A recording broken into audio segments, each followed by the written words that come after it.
In the winter of 1892, two children were discovered alone in a stone farmhouse 40 miles outside Edinburgh. They were 7 years old, identical boys.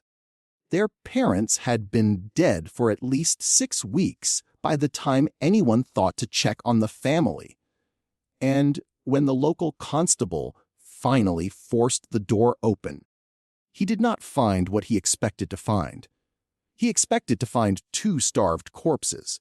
He expected to find frozen bodies. What he found instead was 2 perfectly healthy little boys sitting at the kitchen table, quietly eating from a bowl of something warm. They had been alone for almost 2 months in the middle of a Scottish winter, and they were not thin, they were not sick, they were calm. They looked up at him when he came in, and one of them said very politely, "You are late."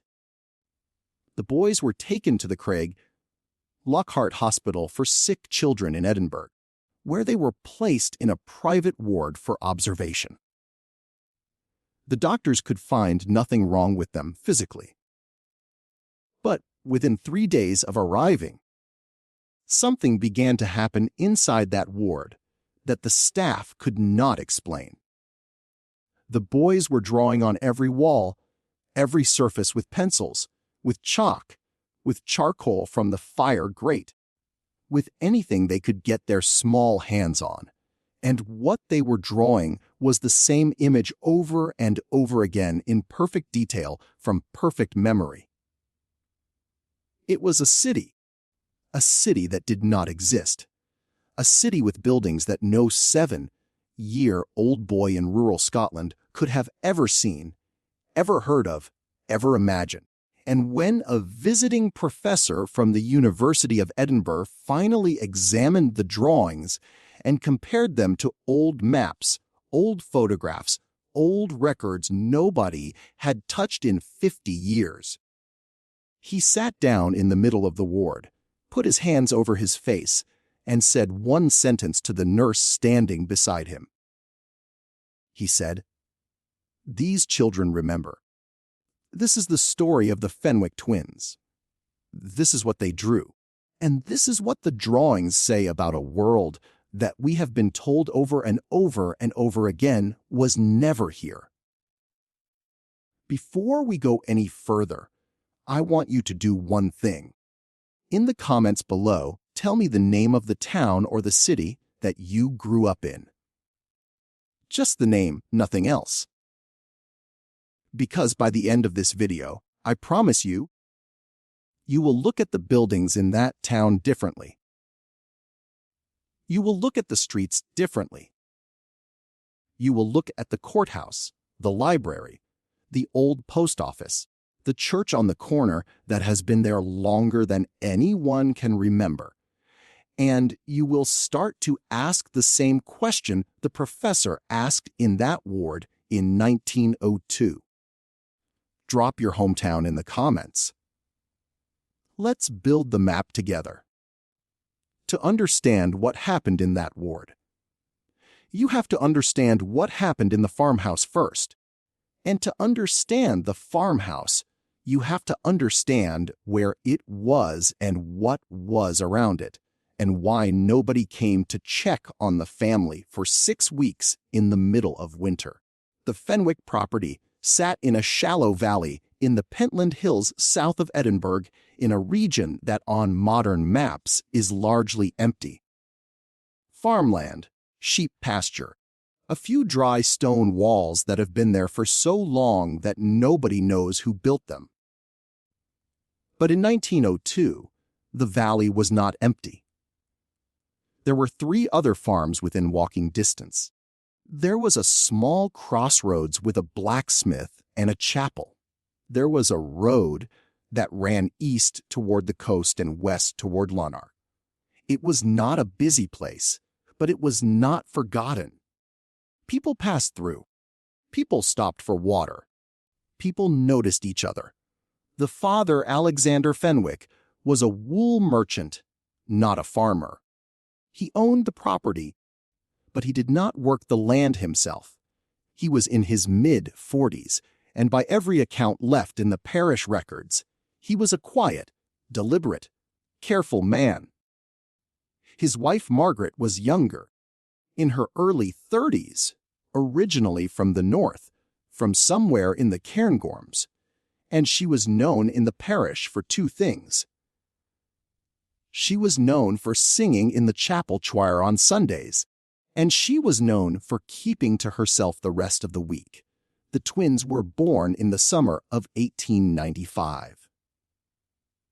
Their names were Thomas and Edward, and from the moment they could talk, the parish record notes something unusual about them. They finished each other's sentences, not in the ordinary way that twins sometimes do. They finished them in the middle of the word. One boy would begin a sentence and stop mid-syllable, and the other boy would pick up from that syllable and complete the thought as if it had been his own from the beginning. The chapel minister, a man named Reverend Callum McBride, wrote about this in a private letter to a colleague in Glasgow in 1899. He said, and I quote, "The Fenwick children do not speak to each other. They speak as one voice split in two. It is disconcerting to sit near them at supper." Reverend McBride would later be the one who noticed that the family had stopped attending chapel, and he would be the one who eventually sent the constable to check on them. There is one more detail about Margaret Fenwick that the parish records preserve, and that becomes important later. Margaret Fenwick, according to a note made by the parish clerk in 1898, kept a garden behind the farmhouse that produced vegetables and herbs out of season. In the middle of winter, when every other garden in the valley was dead and frozen, Margaret Fenwick's garden was producing onions, cabbages, a kind of small potato that nobody in the valley recognized. When she was asked how she managed this, she said that the soil in that particular patch was warm. That is the word she used, warm. She said, it had always been warm. She said her grandmother, who had lived on a farm nearby before she was born, had told her that certain patches of ground in the valley had always been warm, even in the deepest cold. And that if you planted things in those patches, they would grow, no matter what the sky was doing above them. The parish clerk who wrote this down added his own note at the bottom of the entry. He wrote, "I have visited the garden." It is as she describes, but he did not send the constable in October when the family first stopped attending. He did not send the constable in November when the smoke from the farmhouse chimney was noticed to be sporadic.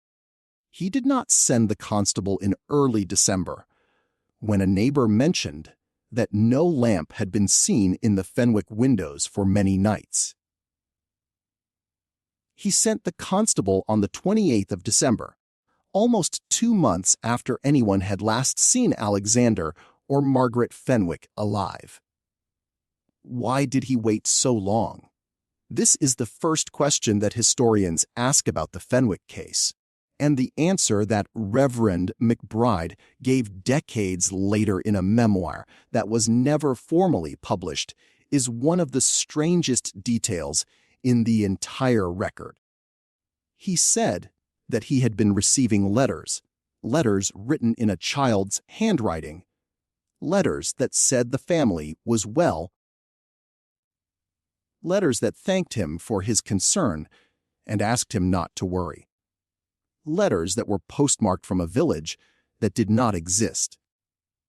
The village on the postmark was called Kirkholm. There is no Kirkholm in Scotland. There has never been a Kirkholm in Scotland.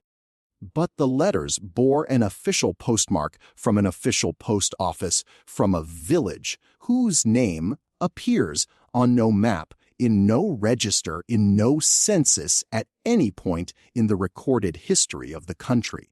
Reverend McBride kept the letters in a wooden box until his death in 1934. The box was donated to the Edinburgh Historical Society. The letters are still there. You can see them if you know how to ask. The handwriting on all of them is identical, and every one of them ends with the same phrase.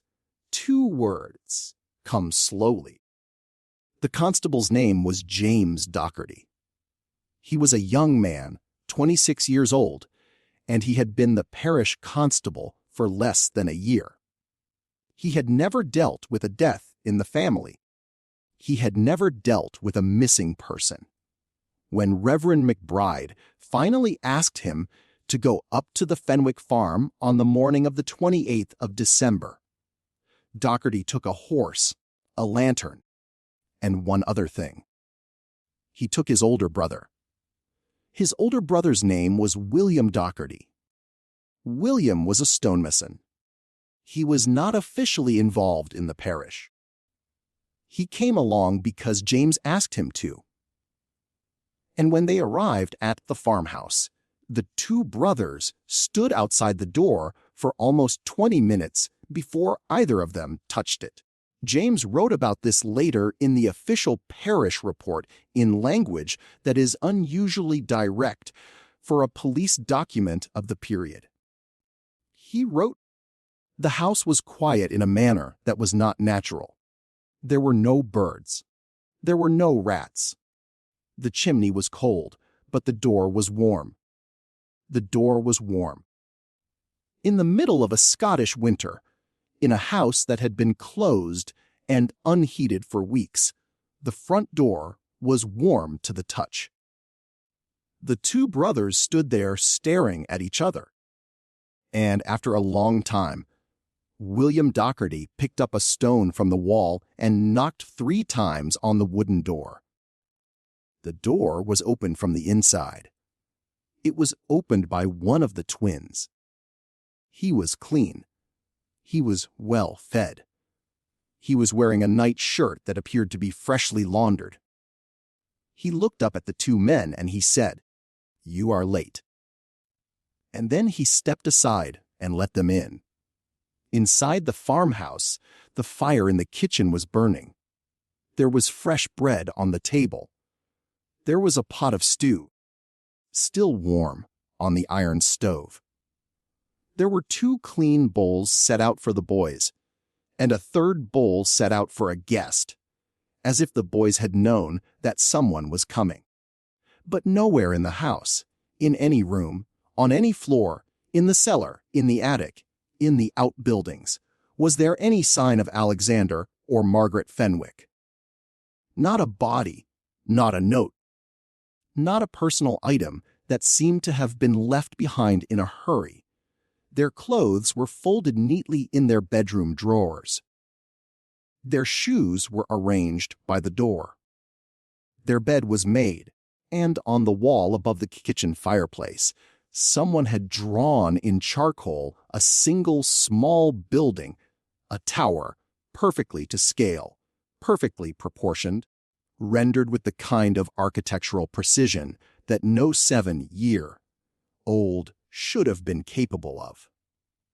James Docherty asked the boy who opened the door what the drawing was, and the boy said, "That is the one you came from." Before they left, James Docherty made a careful inventory of the farmhouse, and several of the entries in that inventory are strange enough that they need to be discussed. On the mantelpiece, a small brass clock was still running. It had been wound recently. In a house empty of adults for weeks, someone had been winding the clock. In the pantry there were fresh supplies, a loaf of bread baked within the last day, a pat of butter that was still soft, a jug of milk that had not soured, and in the master bedroom on the bedside table there was an open book, a small leather, bound volume with no title. Its pages were covered in handwriting that James Docherty did not recognize. Not English, not Latin, not Gaelic.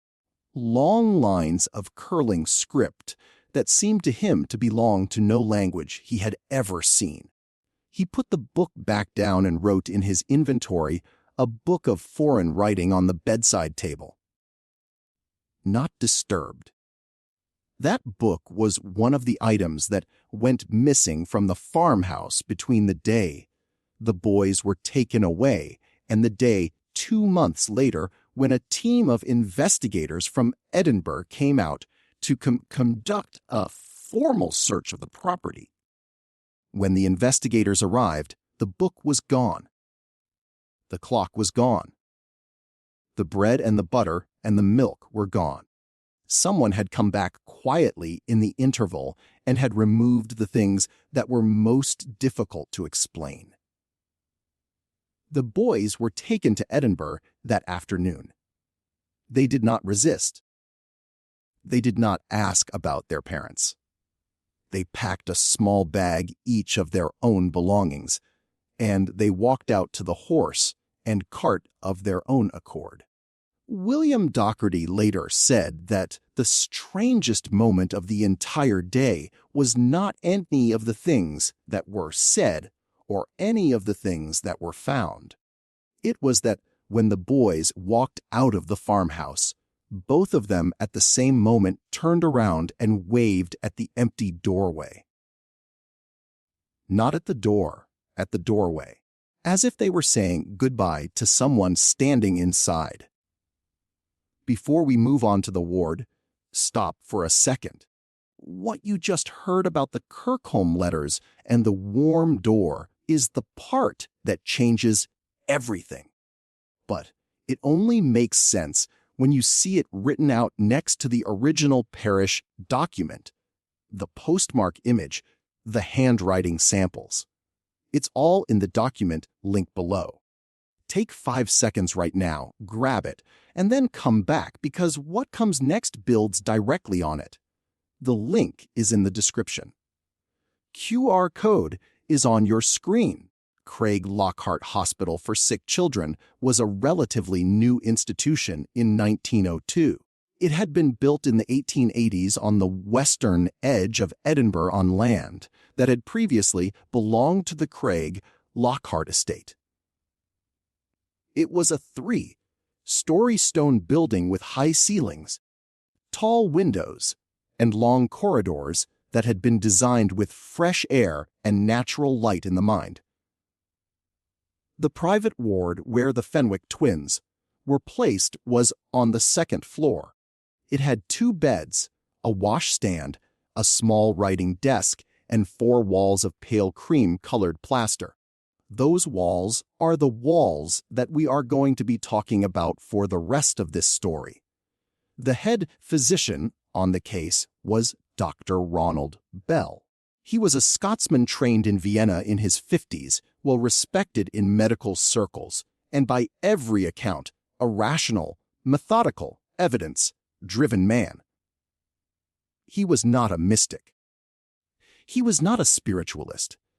He did not believe in ghosts or in premonitions or in any of the things that people at the time were becoming very fond of believing in. And when the twins were brought into his care, he treated them exactly as he would have treated any 2 orphan children in shock. He fed them. He examined them. He allowed them to rest. For the first 2 days, the boys said very little. They ate what was put in front of them. They slept in the same bed, curled together, even though there were 2 beds available, and they did not ask about their parents, not once. Dr. Bell noted this in his case book. He wrote, "The twins appear to have accepted the absence of their mother and father as a settled fact. They do not grieve. They do not inquire. They wait." On the 3rd morning, one of the nurses came into the ward at dawn and found the boys standing at the wall opposite the window. They were both holding pencils, small drawing pencils that had been left on the writing desk for their use, and the wall in front of them was covered from floor to ceiling in drawings. The nurse's name was Elizabeth Monroe. She was 22 years old. She had been a nurse for less than 3 years. And in her private journal, which was later published as part of a memoir by her daughter in the 1970s, she describes what she saw that morning in these words. The wall was a map. Not a map of any country I'd ever seen, but a map of a place, a city, and it was drawn in such fine detail, with such delicate lines, and so much of it that I could not understand how the two boys had produced it in a single night. There were streets. There were buildings. There were rivers. There were bridges. There were symbols on some of the buildings that I did not recognize in a script that was not English and not Latin and not Greek. And in the center of the map, there was a great round tower with a domed top, and the tower was drawn larger than everything else. And it was drawn from 3 different angles, as if the boys wanted to make absolutely certain that whoever looked at the wall would understand what the tower looked like from every side. Elizabeth Monroe called for Dr. Bell. Doctor. Bell arrived within the hour. And when he stood in front of that wall, he did something that his medical training had never prepared him to do. He asked the boys to explain the drawing, and Thomas Fenwick, or possibly Edward, because nobody could ever tell them apart, looked up at Dr. Bell and said in a perfectly ordinary voice, "This is home. We are drawing it so we do not forget it." Dr. Bell asked where home was, and the boys said, "It was here. It is still here. It is under. You have to go slowly, Doctor." Bell wrote in his case book that afternoon that he did not know what to make of the answer.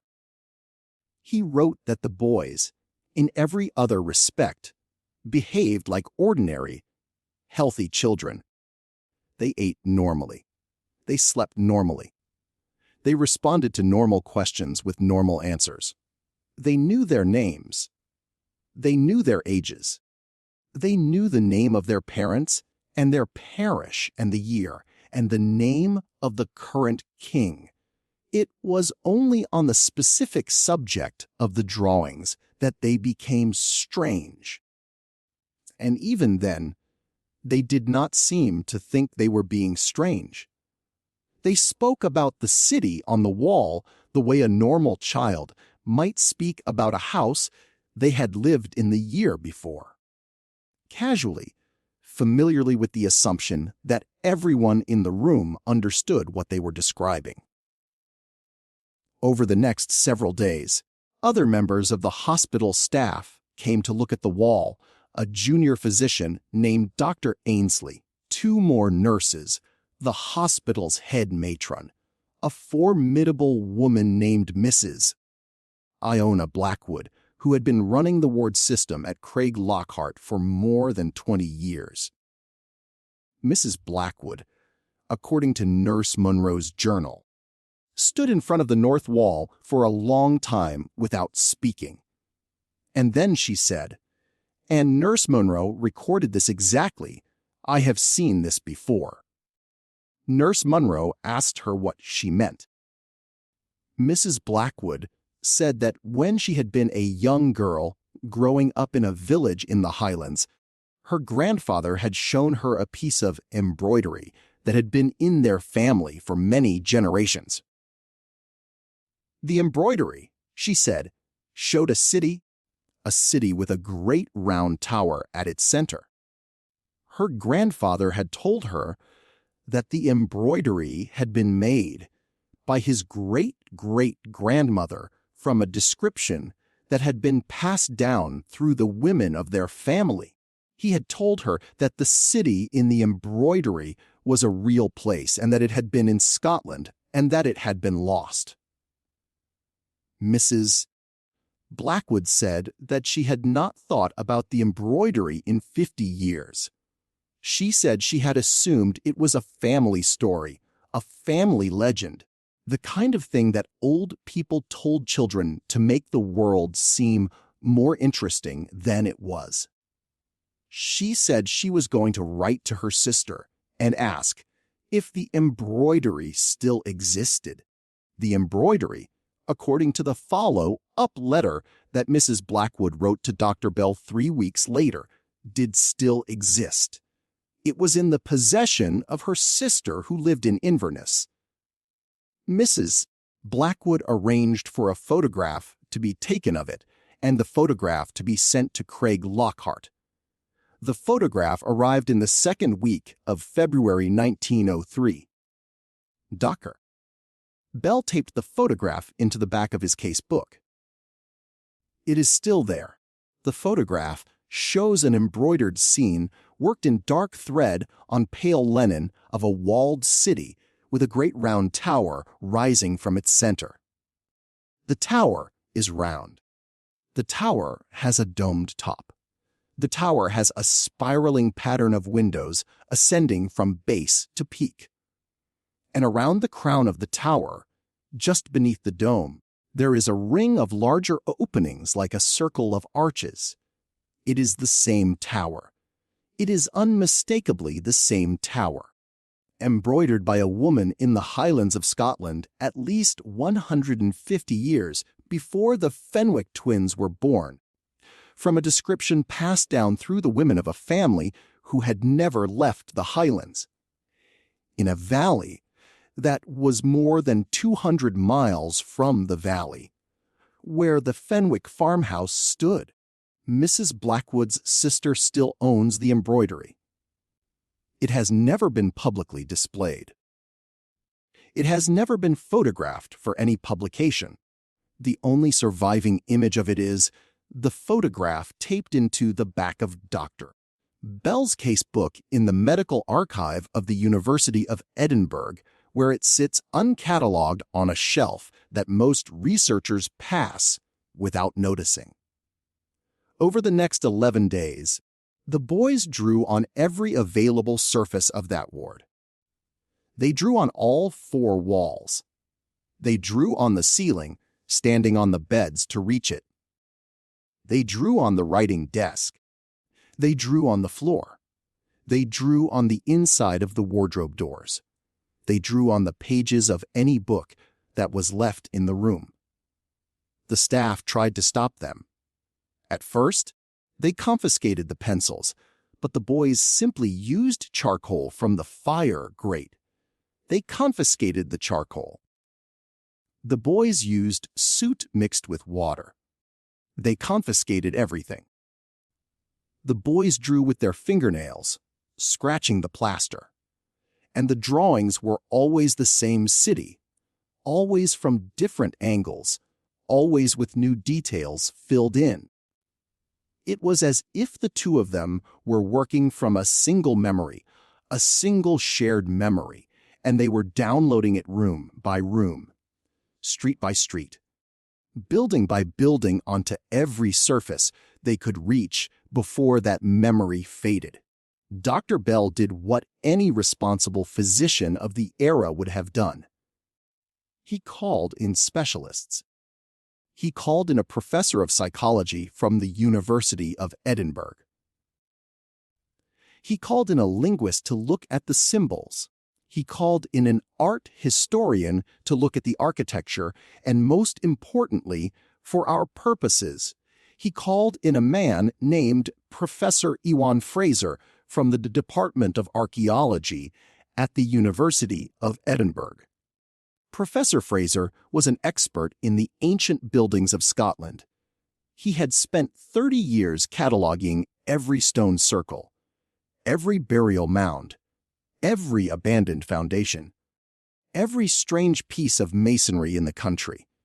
If anyone in Scotland could tell Dr. Bell whether the city on the wall was a real place, it was Professor Ewan Fraser.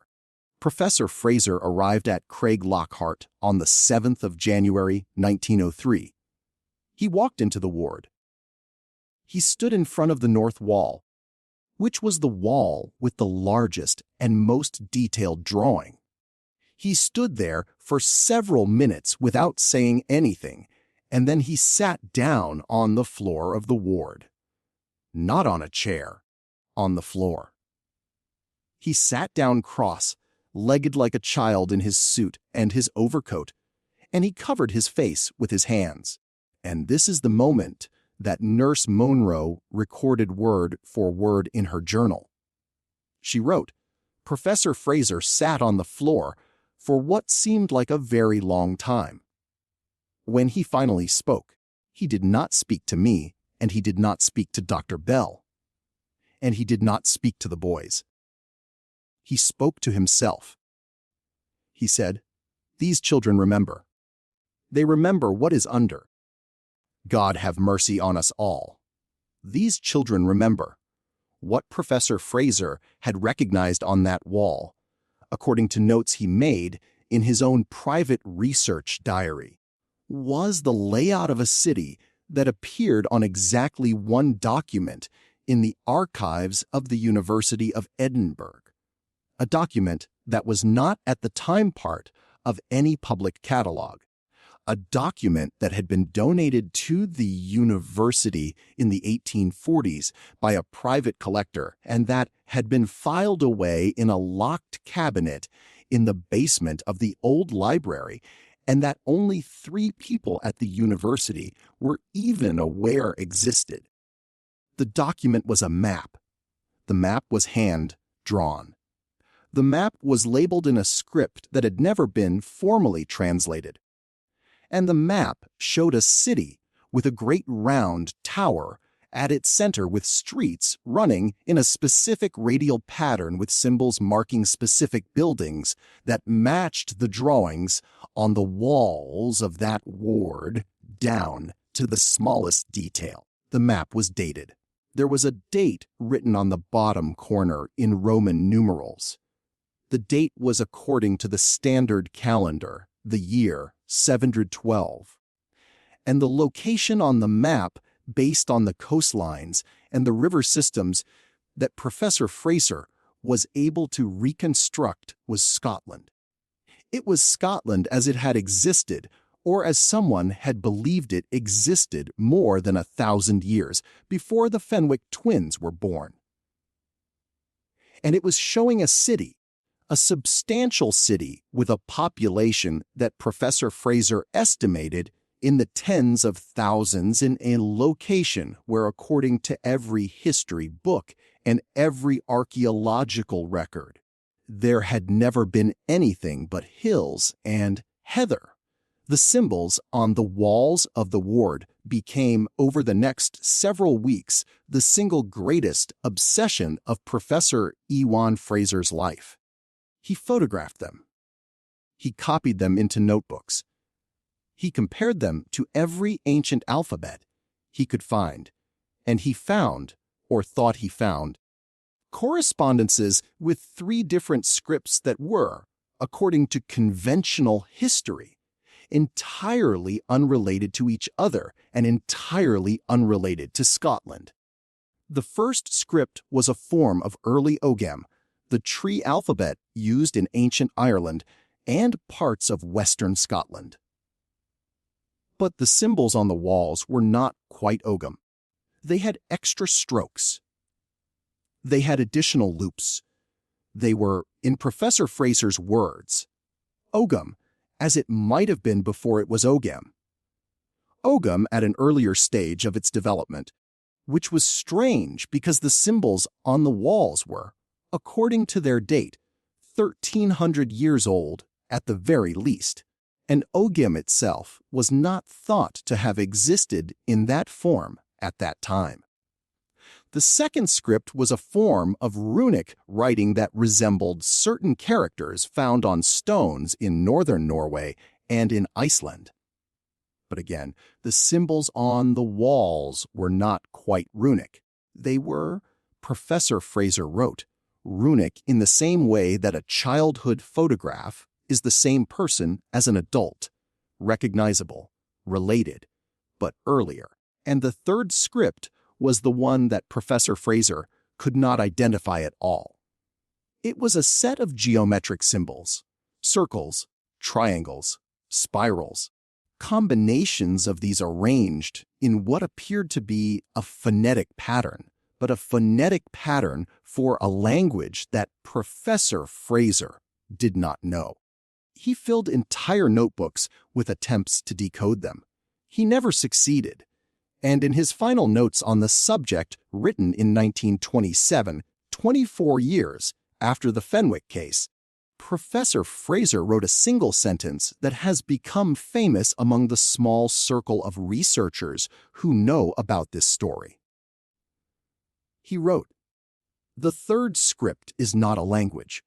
It is a set of instructions." Instructions for what? Professor Fraser never explained. He died in 1929 of what the death certificate calls natural causes in his home in the new town of Edinburgh. His research papers were donated to the university archive. Most of them are still there, but the notebooks that specifically deal with the third script, the geometric symbols, the instructions are, according to the current archivist, missing. They were cataloged in 1930. They were seen by a researcher in 1954, and at some point between 1954 and the present day, they left the archive, and nobody knows where they went. Let us return to the drawings themselves. Let us return to the tower, because the tower is the key to the entire Fenwick case. The tower is what appears on every wall, on every ceiling, on every scrap of paper the boys touched. The tower is what the map in the university archive shows at the center of the city. The tower is what the boy drew in charcoal above the kitchen fireplace in the farmhouse, and it is what he told James Docherty was the one you came from. The tower in the drawings is a specific shape. It is round. It is tall. Professor Fraser estimated based on the proportions in the drawings and comparing them to the scale of the surrounding buildings that the tower would have been between 60 and 80 meters tall. It has a domed top.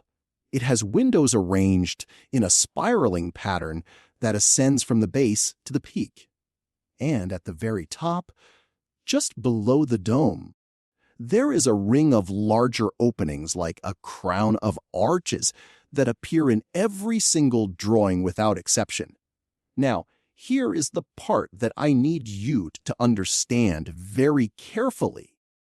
The tower in the drawings is not a tower that has ever existed in Scotland. There is no ruin like it. There is no foundation like it.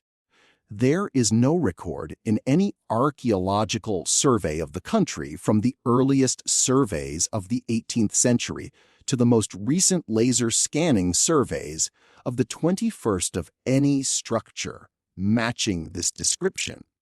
If it ever existed, it does not exist now. There is not a stone of it left except that in the year 1998, a farmer in the Pentland Hills in the same shallow valley where the Fenwick farmhouse once stood was ploughing a new field.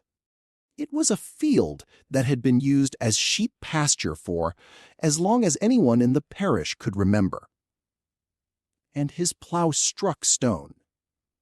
It struck stone in a place where, according to every geological map, there was no stone. He got off the tractor. He dug around the spot with his hands. And what he uncovered was not a random boulder.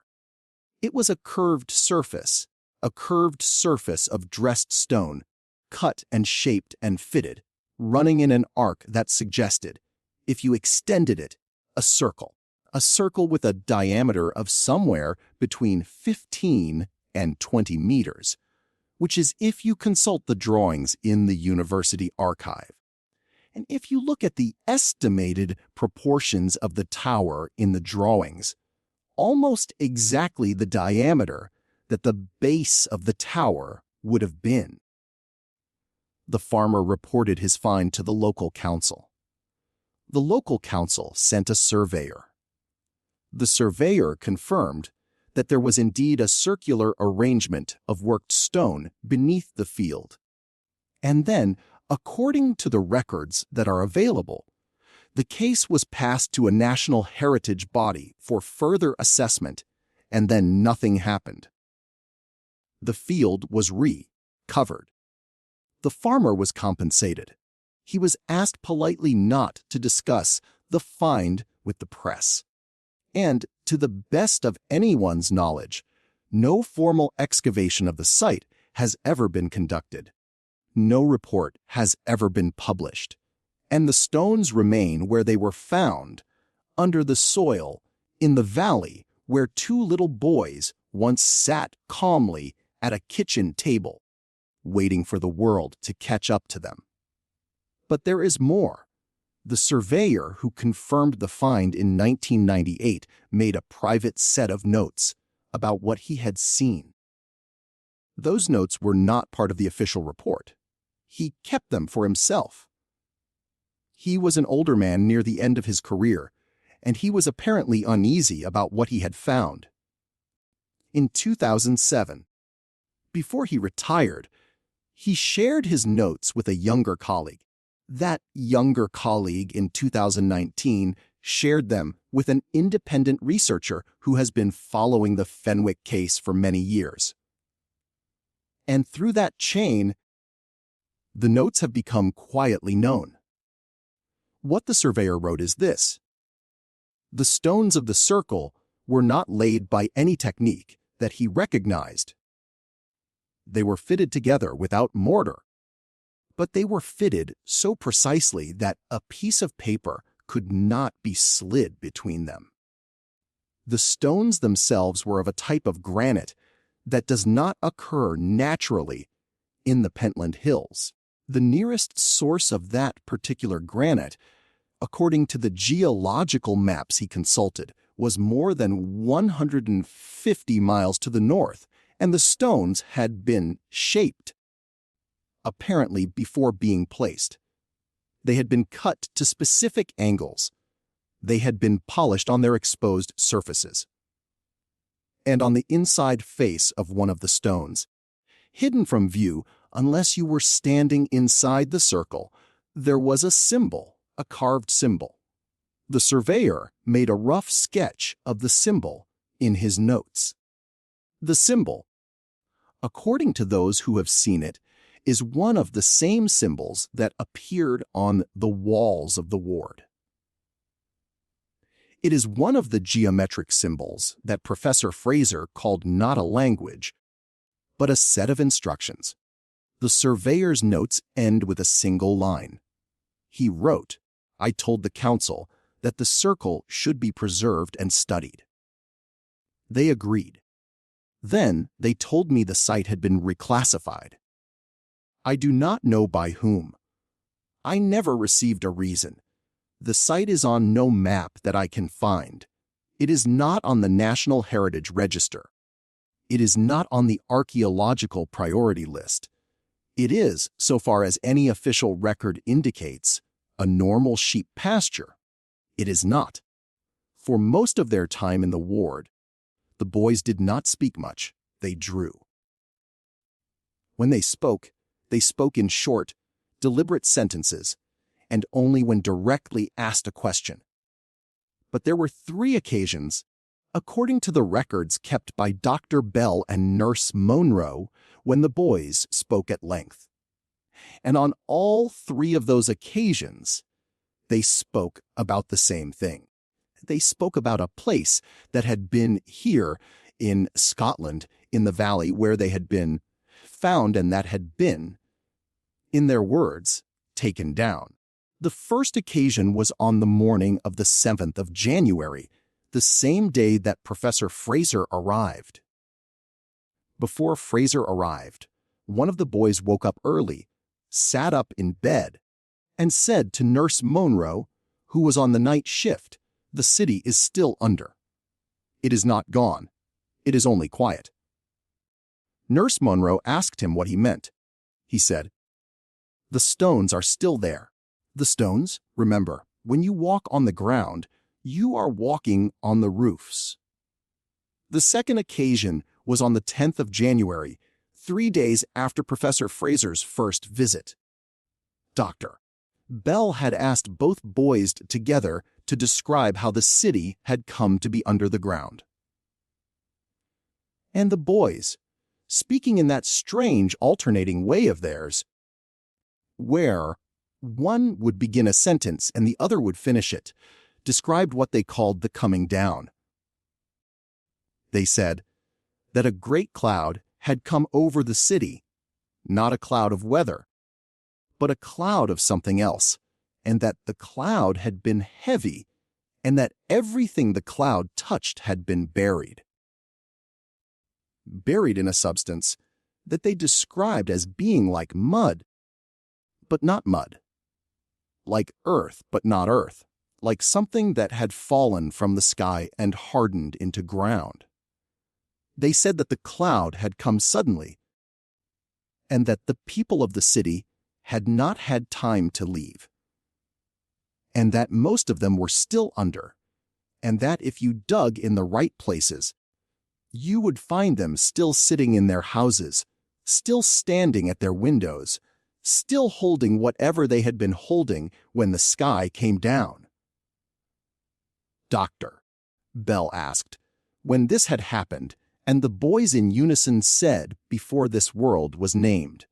The third occasion was on the 14th of January.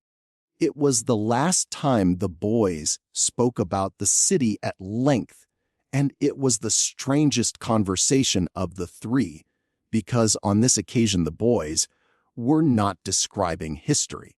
They were as far as Dr. Bell and Nurse Monroe understood them describing something that was still happening, or that was going to happen, or that had always been happening. They said that the city was not gone, and that the tower was not gone, and that the people were not gone. They said that the city was still there, and that it could be found, and that if you knew how to look, you could see it. They said that in certain buildings, in certain streets, in certain corners of certain towns, you could still see pieces of the old city that had never been fully buried. Buildings that were older than the towns around them, foundations that did not match the walls above them, doors that were the wrong size, windows that were the wrong shape, streets that ran in patterns that did not match the plan of the town. One of the boys said, and this is quoted verbatim in Nurse Monroe's journal, "You have built new houses on top of the old ones, but the old ones are underneath. And sometimes when you build, you use the old stones without knowing what they were. And so the old city is still in your new city. Piece by piece, room by room. If you know how to look, you can see it. You can walk through it. You can find the doors. The doors." The boys used the word doors more than any other word in that final conversation. They said that there were doors in certain places that led from the new world back into the old world. They said that the doors were not always in buildings. Sometimes they were in fields. Sometimes they were in hillsides. Sometimes they were underwater. And they said that people passed through the doors more often than anyone realized. They said that most people who passed through did not know they had done it. They said that some people came back, and they said that some people did not. Dr. Bell asked the boys where the door was in the valley, where they had been found, and both boys looked at him at exactly the same moment and said, "It is in the kitchen under the table." Dr. Bell did not write down what he thought about that answer. He simply recorded it exactly as it was spoken and moved on. But we know from a letter he wrote to a colleague in London the following week that he took the answer seriously enough to make arrangements to have the Fenwick farmhouse examined. He wrote to the parish constable James Docherty and asked him to go back to the farmhouse and to lift the flagstone in the kitchen where the boys had said the door was.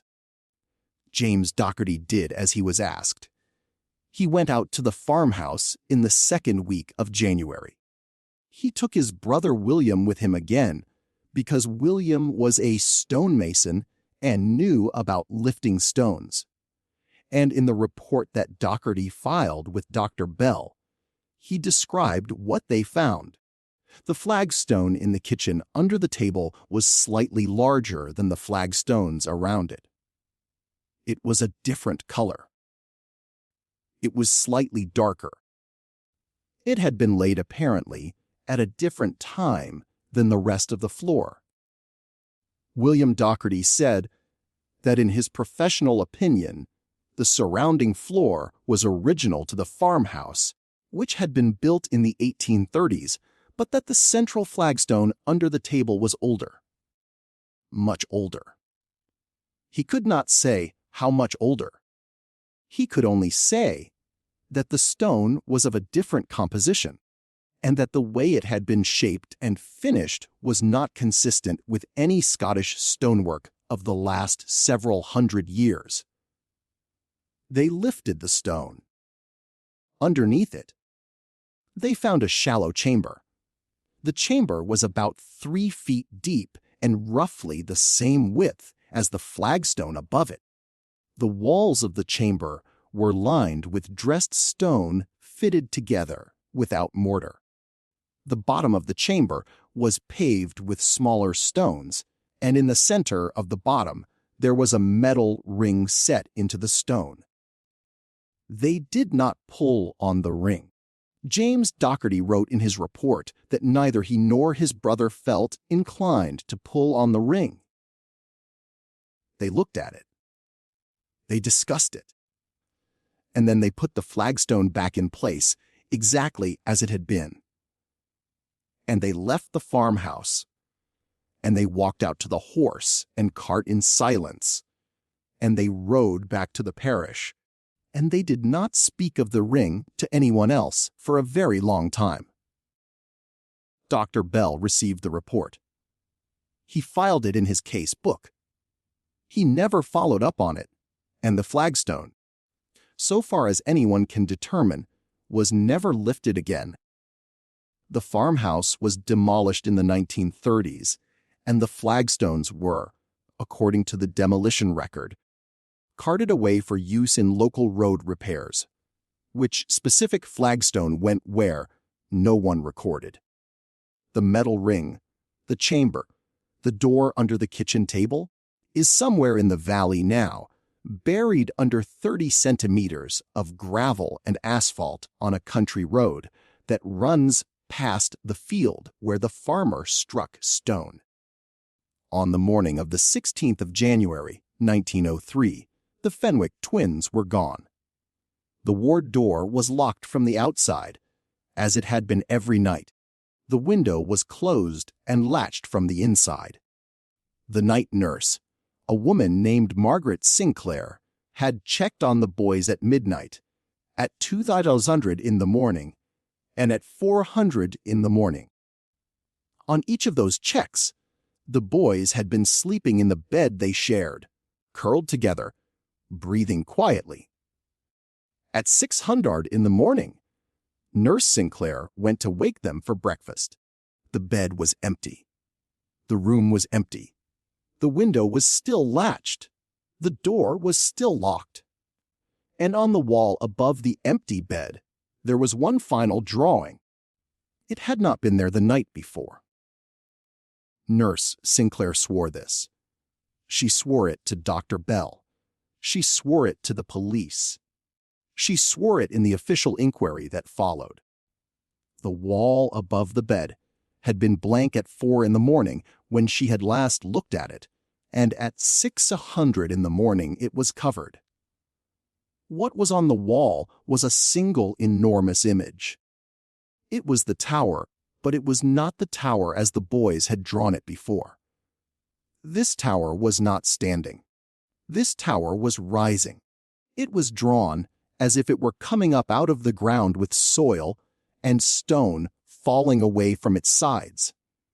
And around the base of the tower, drawn in a ring, were tiny figures, human figures, hundreds of them, all of them facing outward, all of them with their hands raised. And in the sky above the tower, drawn very small but very clear, were two figures. Two identical figures. Two little boys holding hands, rising.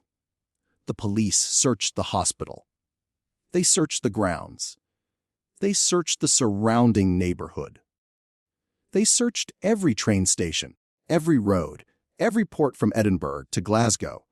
They never found the Fenwick Twins, not in 1903, not in 1904, not ever. No trace of them was ever recovered. No sighting was ever confirmed. They vanished from that locked ward on the morning of the 16th of January, and they were never seen again by any human being whose name is recorded in any document that survives. The case was officially closed as an unsolved disappearance. A missing persons file was created. It was filed away in the Edinburgh Police Archive, and there it sat for almost 70 years until in 1972, a young researcher at the University of Edinburgh, going through old hospital records for a thesis on early 20th century pediatric medicine, came across the case book of Dr. Ronald Bell and read the entries about the Fenwick twins and began slowly, carefully, over the course of years to reconstruct what had happened. Her name was Dr. Fiona Campbell. She published a paper in 1981. The paper was ignored. She published a book in 1994. The book was quietly withdrawn from print by the publisher within 18 months of its release. She died in 2003. Her research materials were, according to her family, donated to the university. According to the university archive, they were never received. I want you to think for a moment about the buildings in your own town. I want you to think about the old buildings. The ones that have been there longer than anyone can remember. The courthouse, the old library, the train station, the church on the hill, the bank on the main square. The buildings that are always described by the historical societies and the tourism boards as having been built in the late 1800s or the early 1900s by some named architect at some specific cost using some specific materials. And now I want you to ask a question that the boys in that ward would have asked. I want you to ask, are you sure? Because there is a pattern once you start to look for it in the historical records of towns and cities all across Scotland and all across the British Isles and all across Europe and all across North America and all across the world. The pattern is this.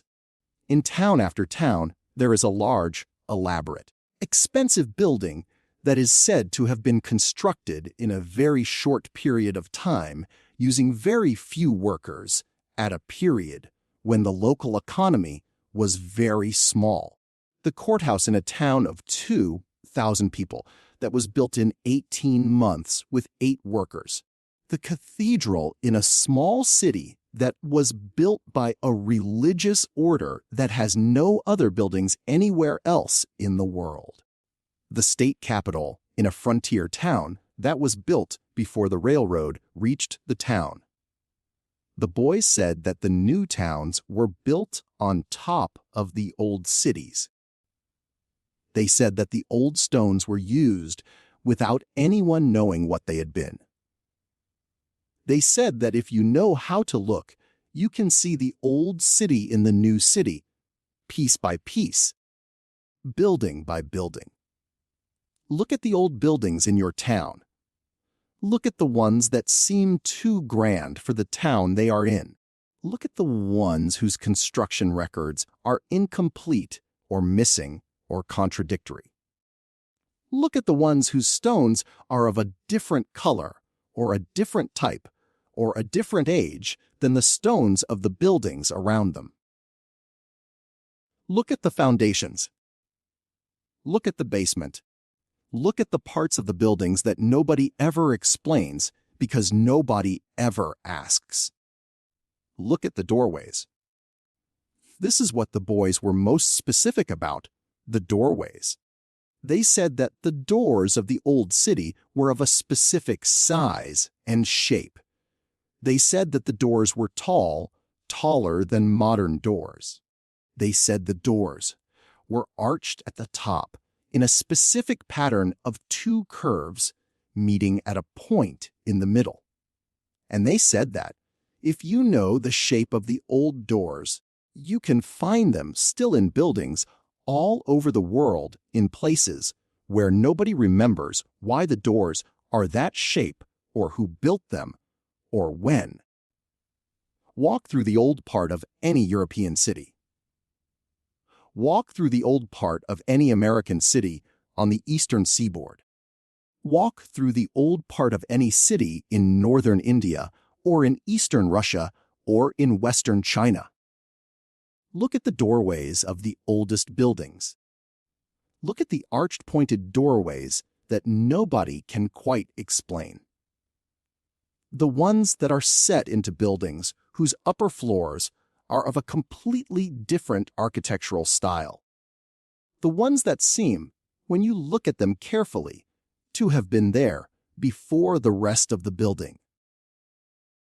The ones whose stone is of a different color, a different weight, a different age. The boys said that these are the doors of the old city. They said that most of them are sealed now. They said that some of them are not. There is another detail from the boys' final conversation that I want to share with you. Dr. Bell asked them why nobody had noticed. He asked them why nobody had looked at the buildings, at the streets, at the strange patterns in the old parts of the cities and understood. And one of the boys said, in the same calm voice he used for everything, "You do not look because you were told not to look. You were told when you were very small that the world was made only recently, that everything you see was built by people you have heard of in years you can name for reasons you understand. You were told this so many times and by so many people that you stopped seeing. When you walk past an old building now, you do not ask when it was built. You know when it was built because someone told you. And the someone who told you had also been told. And the someone who told them had been told. And back and back and back, until you find the ones who did the telling. And they were the ones who buried the city." Dr. Bell asked who they were. And the boy said, "You already know. You will not want to say it, but you already know." The boys in the ward said that the city was still here. They said it was under. They said that the stones remembered, and they said that if you looked, you could see it. There is one more piece of the Fenwick case that we have not yet discussed, and this is the piece that, when I first came across it, made the hair on the back of my neck stand up. This is the piece that once you know about it, you cannot stop seeing. The map in the university archive, the map that Professor Fraser recognized, the map from the year 712, that map does not show a single city. It shows a network. It shows a network of cities connected by roads all across what is now Scotland. and beyond Scotland. The edges of the map extend into what is now England, and what is now Ireland, and what is now the North Sea. And the map at its edges is not blank. There are notations. There are markers. There are little symbols indicating that the network of cities continues beyond the boundaries of the map itself. The map is not a map of a country. It is a map of a section of a much larger country. A country that, according to the map, covered most of Northern Europe, and that had at its center dozens of cities, like the one the boys drew on the walls of the ward. Cities with round towers, cities with radial street patterns, cities with populations in the tens of thousands, and every one of these cities, according to the map, was located in a place where today there is nothing, no ruin, no foundation, no recorded history. In the case of some of them, there are modern towns and cities built directly on top of the locations marked on the map. In the case of others, there is only farmland or forest or bog or the sea. Professor Fraser, in his final notes, made a list of the locations on the map, and he attempted to identify each one with a modern place. He was able to make matches for 11 of them. 11 modern cities in the British Isles that sit directly on top of locations marked on the ancient map. He never published the list, but the list survives in a copy that was made by a colleague of his in 1928, and that copy is now held in a private collection in Aberdeen. I have seen a photograph of the list. I am not going to read the 11 names out loud in this video, but I will tell you this. Every single one of the 11 modern cities on the list is famous today for having an unusually old and unusually grand central building, a cathedral, a castle, a tower, a hall, a building that everyone in the city takes for granted, that everyone assumes has always been there, that everyone believes was built by their ancestors in some specific century for some specific purpose. And in every one of these 11 cities, if you go to the local historical archive and ask when the building was constructed, you will be given a date. And if you look at the sources for the date, you will find that the sources are in almost every case secondary. They cite earlier sources, which cite earlier sources, which cite at some point a single original document, or a single original chronicle, or a single original tradition from which every subsequent date is derived. And in almost every case, when you go looking for that original document, it is either lost or damaged or held in a private collection or catalog in a way that makes it very difficult to consult. This is not a conspiracy. This is not a cover-up. This is simply what the historical record actually looks like when you touch it directly. It is not solid.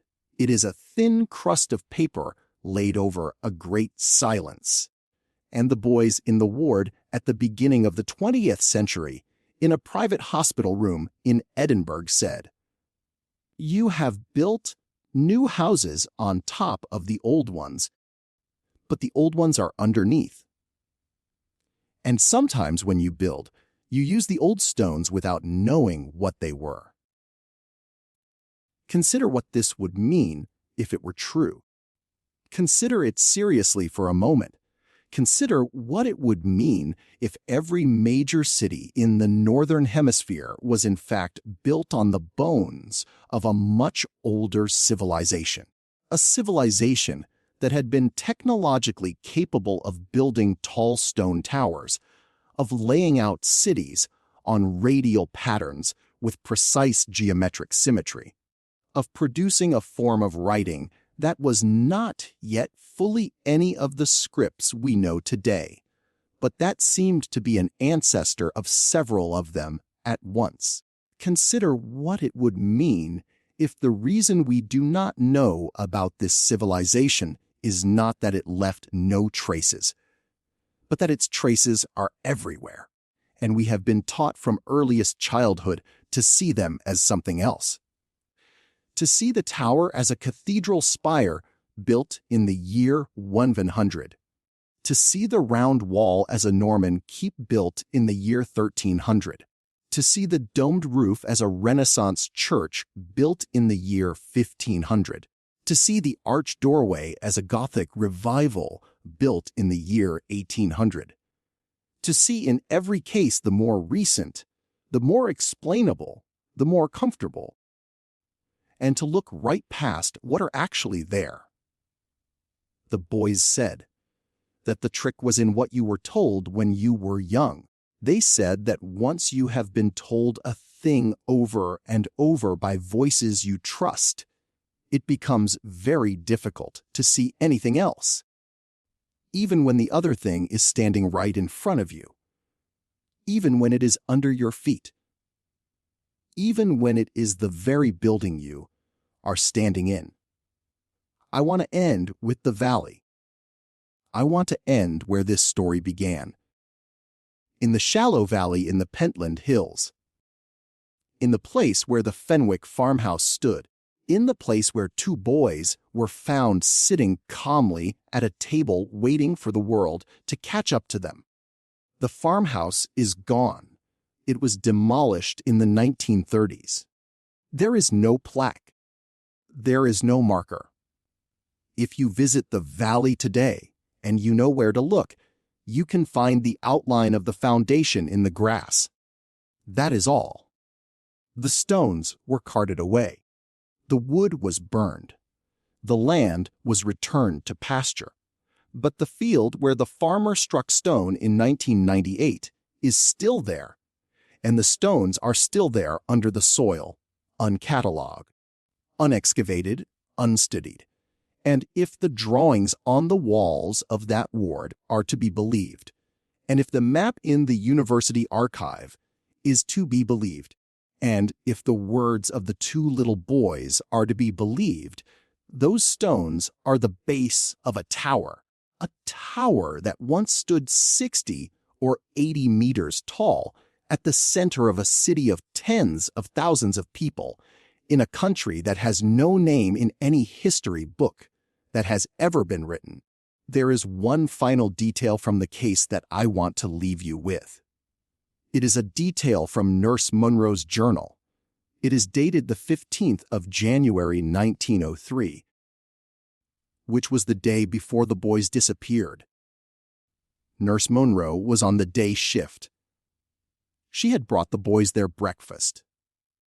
She was sitting in the ward watching them eat, and one of the boys, without looking up from his bowl, said to her, "You will not remember us." Nurse Munro asked him what he meant. The boy said, "Tomorrow we will go, and after we go in a little while, you will forget that we were here. Everyone will forget. The doctor will forget. The nurses will forget. The professor will forget. Only the walls will remember. And when someone paints over the walls will forget too. And then it will be as if we were never here at all." Nurse Munro wrote in her journal that she laughed at this and that she said to the boy, "Of course, I will remember you. How could I ever forget you?" And the boy looked up at her finally, and he smiled and he said, "You will remember because you are writing it down. That is why we chose you." The walls of that ward were painted over in 1908. The building was renovated in 1954. The renovation removed the plaster entirely and replaced it with modern materials. There is no trace anywhere in the current building of anything the Fenwick Twins drew. But Nurse Munro's journal is still there, and Dr. Bell's casebook is still there. And Professor Fraser's notes, most of them are still there. And the map locked in a cabinet in the basement of the university library is still there, and the stones under the field in the valley in the Pentland Hills are still there. The boys said that the city was still here. They said it was only quiet. They said the stones remembered. If you go looking, you will find that they were telling the truth. There is one last thing I want to say about the valley. In the summer of 2011, a small team of independent researchers working without any official sponsorship and without any government permission spent 3 days in the valley with ground-penetrating radar equipment. They did not publish their findings in any formal journal. They shared them privately in a document that has circulated quietly among a small community of people who take the Fenwick case seriously. And what they found, according to that document, is that the circular arrangement of stone that the farmer struck in 1998 is not by itself the whole story. Beneath that circle, extending downward for many meters and outward for many meters in every direction, there are additional structures, chambers, passages, what appear to be, based on the radar, returns, walls, and corridors. A structure, not a small structure, a large one, extending, according to the survey, at least 60 meters below the surface of the valley, and at least 100 meters in horizontal extent from the center of the circle. There is something under that field. There is something large under that field, and it has been there undisturbed, unreported, unstudied for as long as anyone in the modern world has been aware of it, which, as far as any records I have been able to find will tell us, is not very long at all. The boys knew. In 1902, in a locked ward in Edinburgh, 2 7-year-old boys who had appeared out of a farmhouse in the middle of a Scottish winter, who had lived alone for 6 weeks and been perfectly well, who spoke in a shared voice and finished each other's sentences in the middle of words, knew what was under that field, and they drew it over and over and over until there was no surface left to draw on, and then they vanished. We do not know where they went. We do not know if they went alive. We do not know if they went at all, or if they simply stopped being in the ward in the way that a light stops being in a room when it is switched off. But we know that they were here, and we know what they said, and we know that most of what they said in the years since has turned out to be true. The Fenwick case is one of dozens. There are similar cases from similar wards in similar hospitals from similar years in Ireland, in Wales, in Norway, in Russia, in the American Midwest, in northern India, in western China. Children who appeared out of nowhere, who drew the same city on the walls, who spoke of the same buried world, who vanished before anyone could explain them. I have been collecting these cases for a long time, and every single one of them points in the same direction.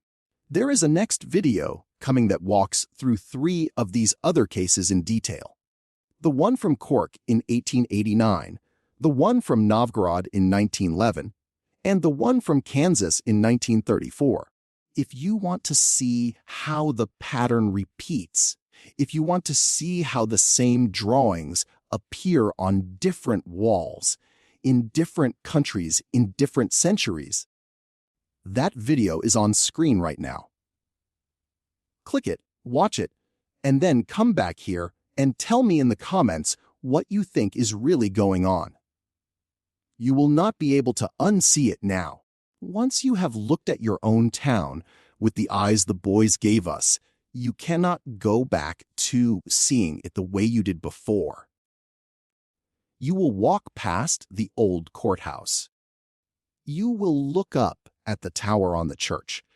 You will stop in front of the strange arched doorway on the side of the town hall that nobody has ever been able to explain. And you will think of two little boys sitting at a kitchen table in a Scottish valley, calmly waiting for the constable to arrive. The stones remember, the walls remember, and now so do you.